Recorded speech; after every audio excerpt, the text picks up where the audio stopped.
Hello အားလုံးပဲမင်္ဂလာပါညီမကတော့ဗောနော်ဂျုံသွားမဲ့ကိုကိုနဲ့သားကြီးအတွက်ဗောနော်သမီးညံထည့်ပေးရတာဆိုတော့ဟင်းချက်စရာကိုညနေရဲဝယ်ပြီးတော့ဒီလိုမျိုးလေးမနက်ဆိုရင်အစောကြီးထားချက်ပြီးတော့ထည့်ပေးရတာဗောနော်အခုလည်းဒါလေးချက်မှလဲဆိုတော့ line ပေါ်မှာတင်ရချက်စားပြီးလို့ဗောနော်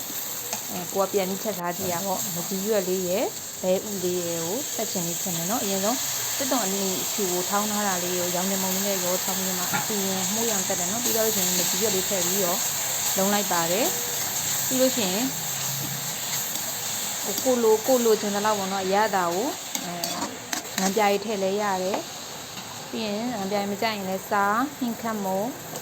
ပြီးလို့ရှိရင်ငပိလေးပြည့်ထည့်ပြီးတော့ထည့်လို့ရတယ်ပေါ့နော်ဘာလို့လဲဆိုတော့အဲ့ဒါမှမကြီးရွက်ကကျတော့တိတ်ပြီးတော့မချင်ပါပေါ့နော်ညီမကတော့ငန်းပြားကြီးလေးရယ်စားရယ်အရသာမုံလေးရယ်ပဲထည့်ပြီးတော့မကြီးရွက်လေးရင်တော့ဒီလိုမျိုးလေးညှိုးတော့အောင်ကြော်တယ်ပေါ့နော်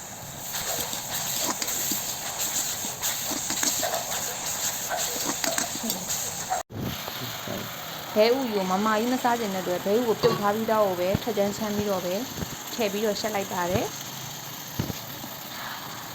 ဒီတစ်ခါတော့ကိုကသူများချက်စားတာကိုတွေ့လို့စားကျင်လို့ပြန်ပြီးချက်စားတာပေါ့နော်လိုက်ပြီးချက်စားကြည့်ကြပါညီမရဲ့ comment လေးမှာလည်းညီမရဲ့ဒီ YouTube channel လေးမှာလည်းပေါ့နော်